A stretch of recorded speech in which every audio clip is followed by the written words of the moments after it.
Okay, welcome everybody.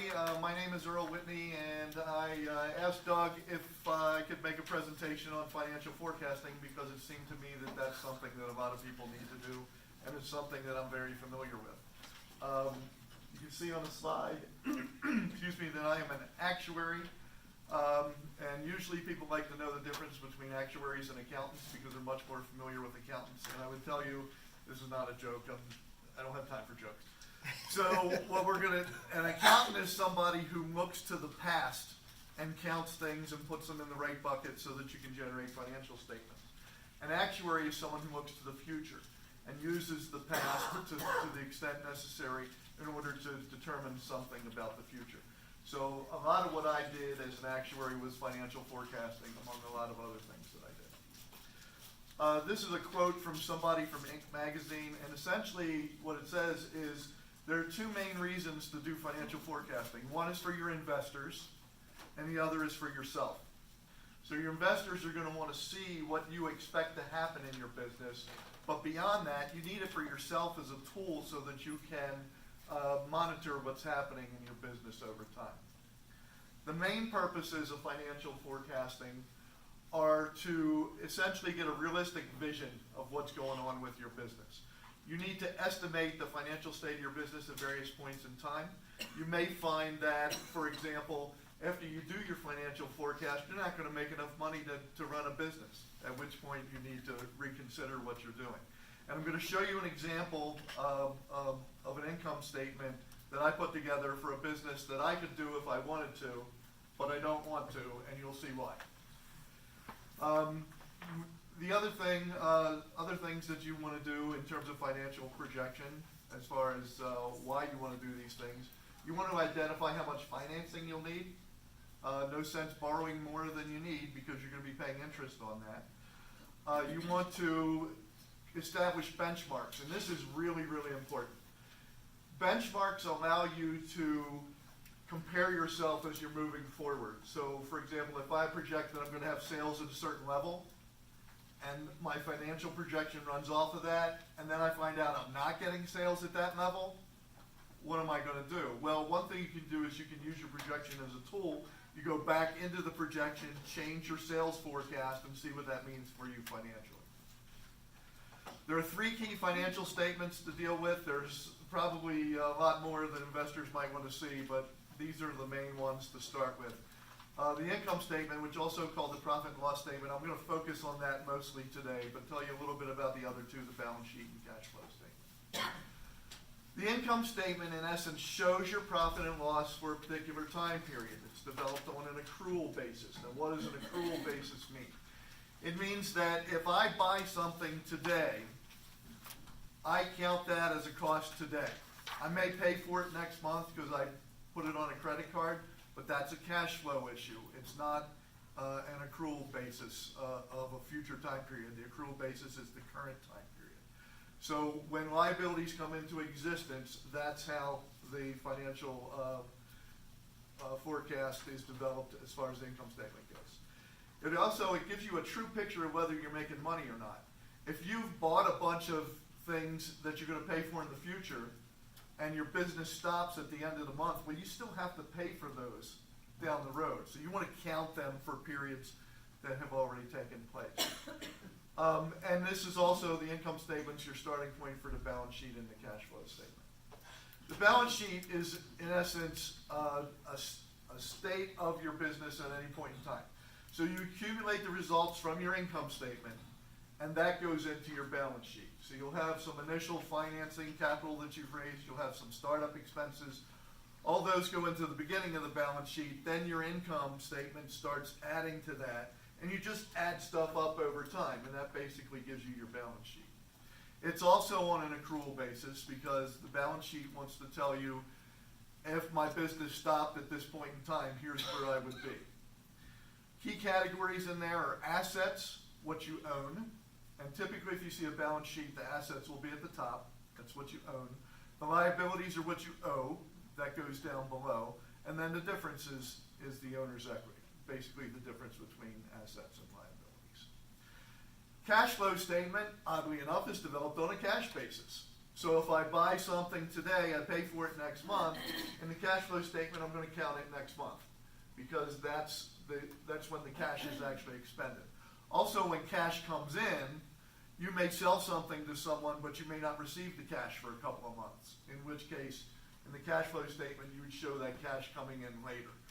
And that's the cash that's coming in is, in essence, what's going to help you determine how much money you need. Because you don't want that cash account to drop down to zero.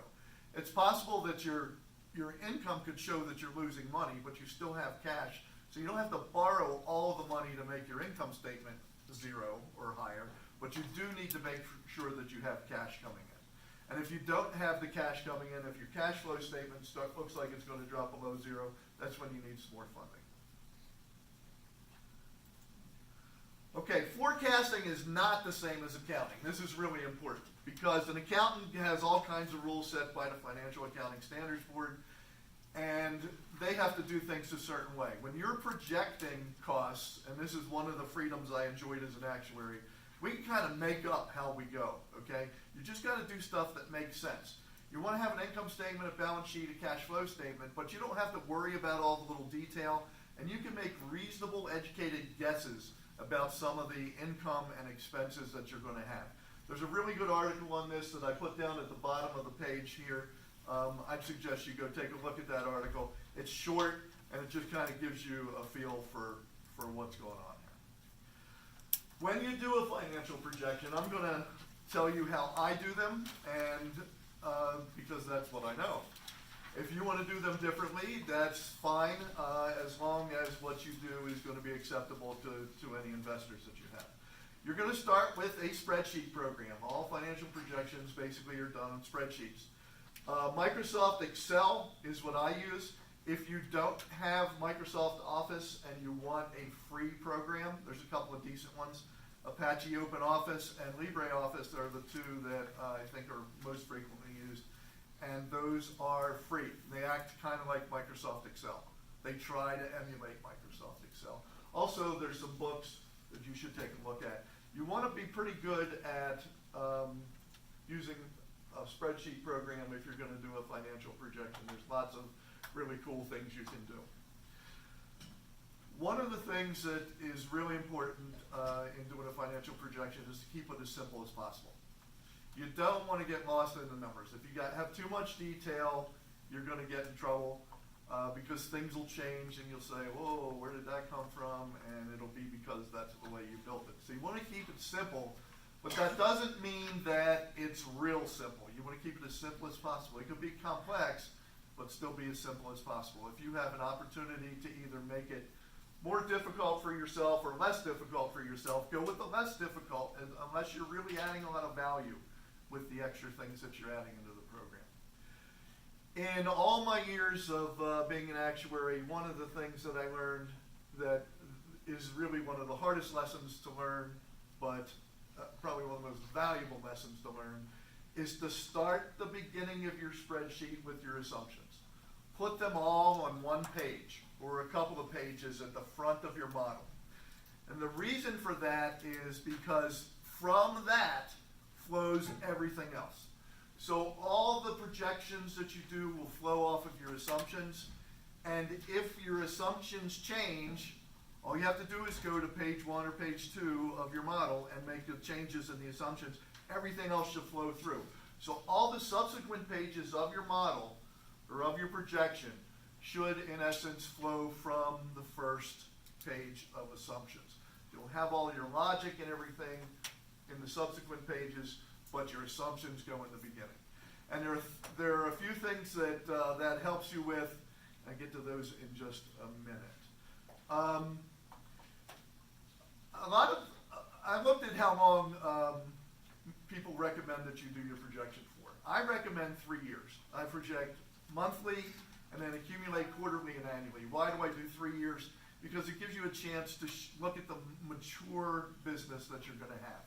So you're going to have a year or two of startup pains and everything, but eventually your business is going to be a going concern.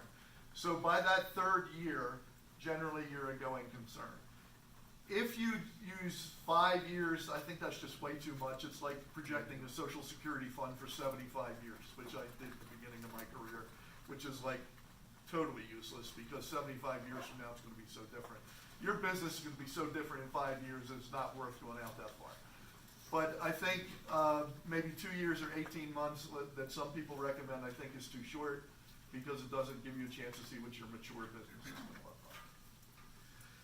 The assumptions need to be very reasonable. And I'll get into that a little bit more in a second.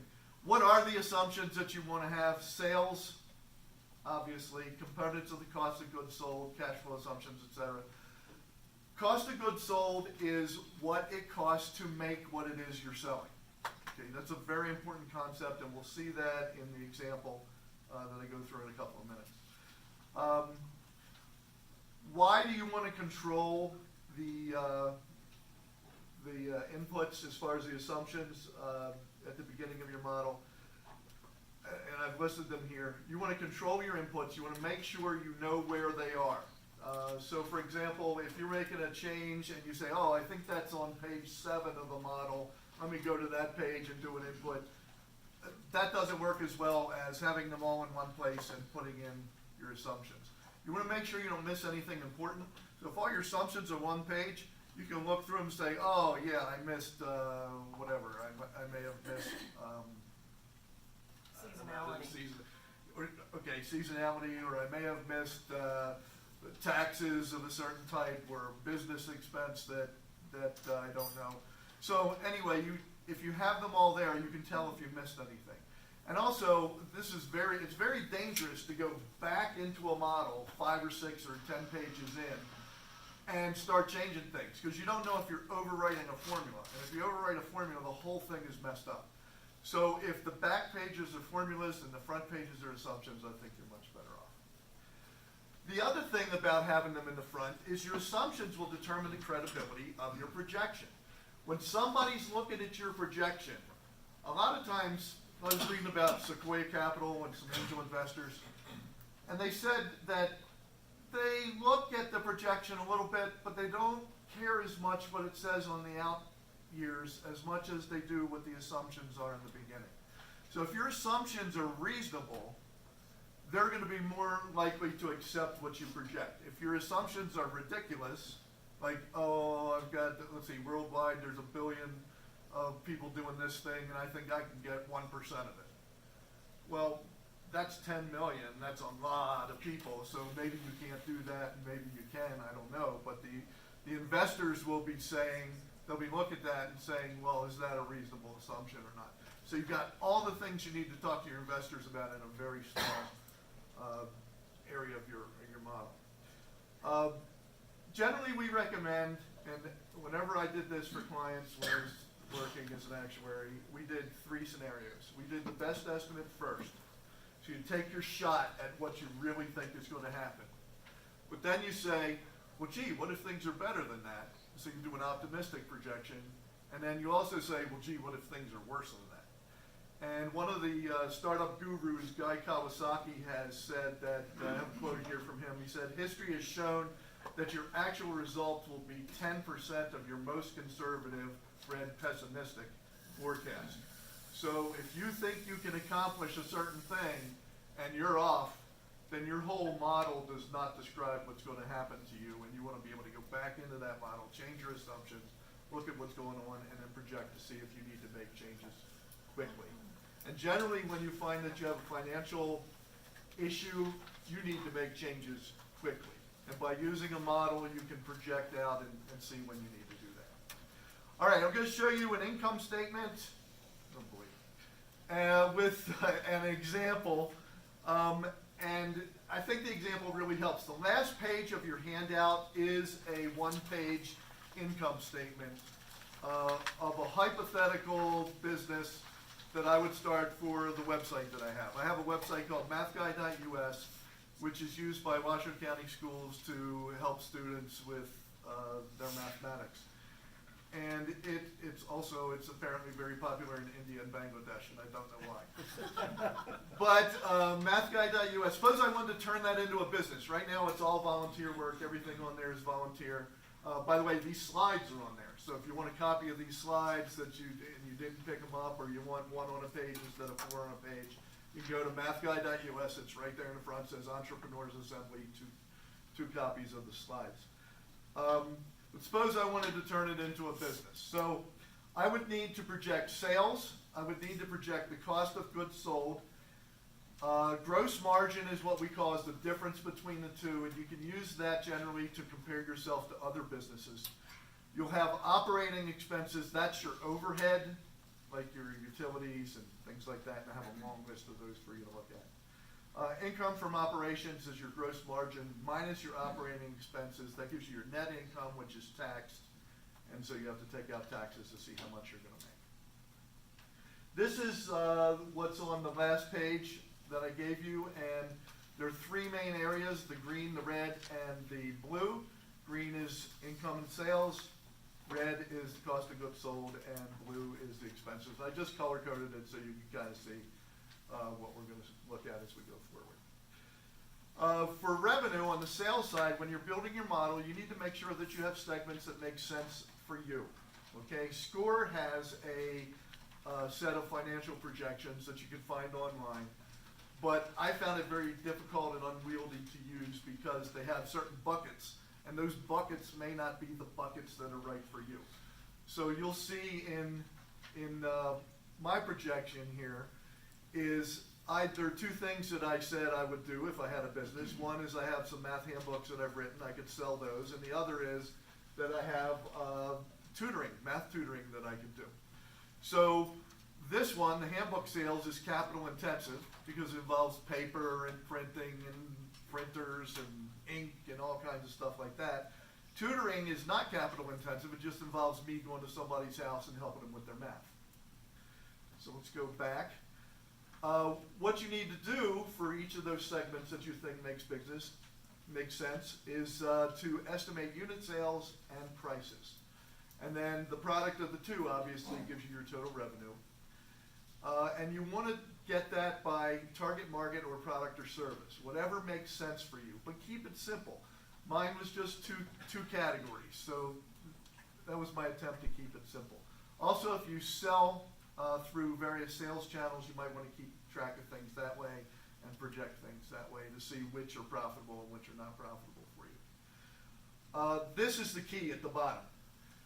To project revenue by categories that are measurable and allow you to see how well your projections bear out as you go by. So everything that you put in here needs to be measurable because you're putting numbers to it. And if you put numbers to it, you want to then compare the numbers that actually occur to the numbers that you have projected. In the projection here, I just want to say one or two things about this. Notice I did month 1, 2, 3, 12. The reason is I want to fit it on a page. Okay, so you need to do projections for month 4 through 11 as well.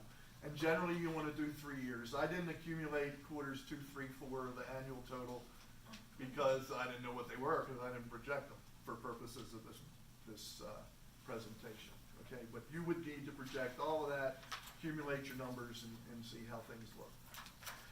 Cost of goods sold and expenses are two different categories, and typically normal people will think of cost and expenses as two different kinds of expenditures that are really the same thing. To an accountant, they're different. Cost is associated with the goods that you're selling, and so the cost of goods sold is things that go along with whatever it is that you're selling. You get some revenue, you have some cost, the difference is your margin. Expenses tend to be your overhead, so that's your utilities and your water and your building and things like that. So you would use the same categories as you use for revenue. You want to show unit sales that are the same, estimate your unit costs, and again, the key is to project things that are measurable. So in my projection here, if you just look at column 1, which would be the first month, I'm projecting that I sell 10 handbooks, and down here under cost of goods sold, I also have 10 handbooks. So you don't want to have different numbers. I'm projecting that I could sell them for 20 and they cost 15 to put together. Well, where's that 15? Well, the 20 comes out of the air. You know, I was like, I don't know, what can I sell them for? Maybe I need to talk to the pricing expert. But how much would they cost to make? I'm going to have stuff on my assumptions page that leads up to that $15. I'm not just guessing it's going to cost $15. I'm going to use so many pieces of paper. The ink is going to cost so much. I'm going to amortize the cost of my printer, things like that. How much does it cost to ship, or maybe my shipping is extra, things like that. So I want to have all of that separately. For tutoring, my only cost is the cost of using my car and how much gas it's going to cost, and I estimated it would cost about $10 per session for gas and wear and tear on the car and things like that. By the way, this is all a hypothetical thing. I am not doing this business. You'll see why in a minute.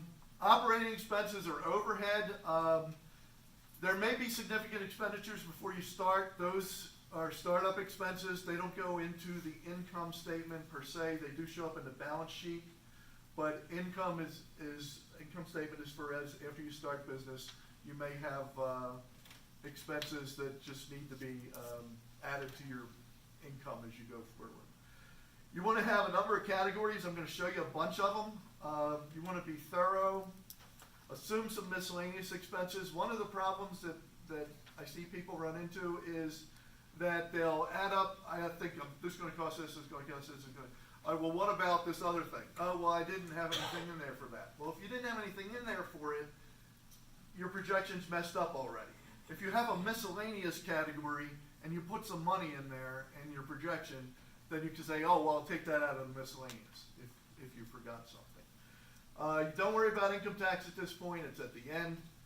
Consider whether each expense is fixed or variable. What do I mean by that? Fixed expenses don't change based on the volume of your business. So in other words, if you have, say you're renting a building, Kyle's a good example. You go to rent a building for his Mythic Gymnastics. So he rents that building, and as long as he has clients of a certain size, I don't mean like fat people versus skinny people, I mean like within 1,000 people or something like that, he's fine with that building. If Kyle needs to expand because he's got 2,000 people and he can't fit everybody in, then that fixed expense of the building is not a fixed expense anymore. But as long as he's going